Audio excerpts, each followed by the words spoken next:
Jillavani news కి స్వాగతం. 4 ఎన్నికల్లో నీ పార్టీ ఫండింగ్ ఎంత వచ్చింది, నీకు ఎంత ఖర్చు చేసావు అన్నది మన నియోజకవర్గంలో ఉన్నటువంటి వైఎస్ఆర్సీపీ పార్టీ నాయకులకు తెలుసు, కార్యకర్తలకు తెలుసు. వాళ్ళందరూ కూడా ఒక ఏకాభిప్రాయంతో ఉన్నారు. ఎలా అంటే ఆల్రెడీ మా యొక్క ఎమ్మెల్సీ అనంతబాబు డమ్మీ రాజకీయాలన్నీ మాకు తెలుసుకొని మేము కొత్త రాజకీయాలని, కొత్త వ్యక్తిని మేము కోరుకుంటా ఉన్నాం. అలాంటి వ్యక్తికి పట్టం కట్టడం మీ అందరం సిద్ధంగా ఉన్నామని ఆల్రెడీ గుసగుసలు జరుగుతా ఉన్నాయి. ఈ విషయం కూడా నీకు తెలుసో తెలీదో ఒకసారి నేను చెప్తున్నాను, చూసుకో వీడియో. తర్వాత నీ ప్రభుత్వ హయాంలో ఇసుక రీచులు గుత్తేదారుల నుండి నెలకి 25 లక్షలు దొబ్బి తిన్నావు. ఎవరి డబ్బులు దొబ్బి తిన్నావు? ఇది 10 సంవత్సరాలుగా నువ్వు దొబ్బి తినలేదా అని అడుగుతా ఉన్నాం. మైనింగ్ క్వారీల ద్వారా నెలకు 25 లక్షల రూపాయలు తీసుకున్నావు. ఇది వాస్తవమా కాదా చెప్పు అనంతబాబు ఒకసారి.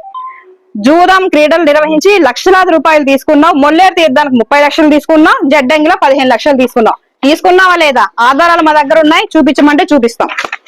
తర్వాత చింతూరు సబ్ స్టేషన్ లో కొత్త పోస్టుల నియామకం గురించి కాంట్రాక్టర్ల వద్ద నుంచి ఒక్కో పోస్ట్ కి 6 లక్షల రూపాయలు అడిగేవా లేదా? ఆ ఇచ్చిన వ్యక్తి కూడా మాకు తెలుసు, ఆధారాలు కూడా మా దగ్గర ఉన్నాయి. అడ్డదిగల పిఏసిఎస్ లో 1,50,00,000 రూపాయలు రైతులకు తెలియకుండా క్రాఫ్ట్ లోన్ పెట్టి ఎక్స్ప్రెషన్ చేసి తీసేసావు. డబ్బులు సొమ్మలు తీరేసావురా నువ్వు?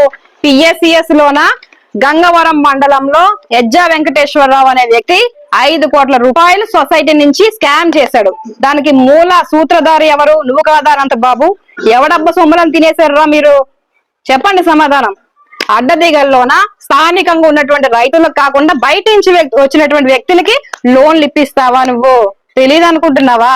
ఇవన్నీ బయటకు వస్తాయి రైడింగ్ ఉండరా. 5 సంవత్సరాల్లో దాచుకొని పార్టీ ఫండ్ తో జడ్డంగి అన్నవరంలో 11 ఎకరాలు కొన్నావు నీ పేరు మీద, ఇంకో 11 ఎకరాలు నీ భార్య పేరు మీద కొన్నావు. ఎక్కడ డబ్బులతో కొన్నావురా? నీ అత్తగారు ఊరు ఉత్తరకంచిలో 20 ఎకరాలు కొన్నావు.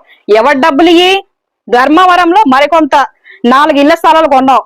ఏలేశ్వరంలో 4 ఇళ్ల స్థలాలు కొన్నావు, ఒక ఇల్లు కొన్నావు, షాపింగ్ కాంప్లెక్స్ ఒకటి ఉంది.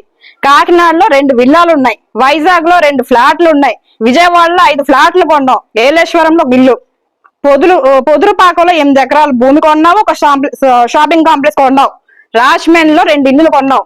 ఎవరి డబ్బులు ఇయ్యి? 10 సంవత్సరాలుగా మా డమ్మీ లక్ష్మిని, ఎస్టీ డమ్మీ లక్ష్మిని పెట్టుకొని పాపం దానికి ఒక చిన్న బంగారం కూడా, చెవుదిద్దులు కూడా లేవు. దాని పేరు చెప్పి నువ్వు తిన్నావు.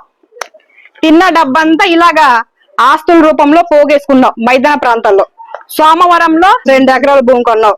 ఎల్లవరంలో వీరభద్రరావు గారి భూమి 40 ఎకరాలు కొన్నావు. గొండోలు దగ్గర రైతుల దగ్గర నుంచి 15 ఎకరాలు కొన్నావు. ఎవరి డబ్బులు చెప్పాలి అనంతబాబు? గిరిజన యువకులు కూడా కాలేజీ సీట్ల కోసం లేకపోతే సర్టిఫికేట్ల కోసం నీ దగ్గరకు వస్తే వాళ్ళని వాడుకొని నీ యొక్క వాంఛను తీర్చుకున్నావు. ఎంతో మంది బిడ్డలు, ఆడబిడ్డలు ఉసురు నువ్వు తీసుకున్నావు. మొన్న చూసారు మీరందరూ కూడా వీడియోలు ఏ విధంగా బయటకు వచ్చినాయో. మహిళలతో అసభ్యంగా మాట్లాడి బట్టలు లేకుండా మాట్లాడినటువంటి వీడియోలు బయటకు వచ్చినాయి.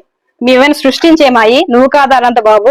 చూసుకో ఒకసారి బ్యాక్గ్రౌండ్ ఏ విధంగా వ్యవహరించావు అన్నది అర్థమవుతుంది. ఇవన్నీ మర్చిపోయావు అనుకుంటున్నావేమో అనంతబాబు. ఏది ఎవరు మర్చిపోలేదు, అన్ని ఒకసారి నువ్వు చేసినటువంటి నీ మంచి నీకు గుర్తు చేస్తుందని ఒకసారి చూసుకో. చివరికి నీ ప్రభుత్వ హయాంలో చివరి సంవత్సరం MGNRGS పథకం ద్వారా 100 కోట్ల రూపాయలు మంజూరైతే రోడ్లు, బ్రిడ్జిలకి ఆ వర్కులకు గాను 5 కోట్లు లంచం తీసుకొని వర్కులు ఇచ్చావు. ఆ పని అయిందా లేదా, వర్క్ అయిందా లేదా నీకు అనవసరం. నీకు కావాల్సిన కమిషన్ మాత్రమే. ఆ డబ్బులు ఏమైనాయి? అది పరిస్థితి. ఏజెన్సీ ప్రాంతంలో వ్యవసాయ భూములను వాణిజ్య భూములుగా మార్చడానికి నీకు పర్మిషన్ ఎవడిచ్చాడు? గత 10 సంవత్సరాలుగా నువ్వు అడ్డదిగల మండలంలో ఎన్ని చెరువులు ఉన్నాయి? నీకు ఎంత మంది రైతుల భూములు కబ్జా చేసావు? అసలు వాణిజ్య భూములు పెట్టడానికి పర్మిషన్ లేని ఏజెన్సీ ప్రాంతం నువ్వు ఎలా పెట్టావు? మద్దిగడ్డ రిజర్వాయర్ నుంచి వెళ్లాల్సినటువంటి పొలాలకి నీరు నీ భూమి నుంచి నీ యొక్క చేపల చెరువులకు ఎలా వెళ్తుంది? ఎప్పుడు చేసావు? నువ్వు అధికారంలో ఉన్నప్పుడు చేయలేదా? ఇవి కాదా అక్రమాలు?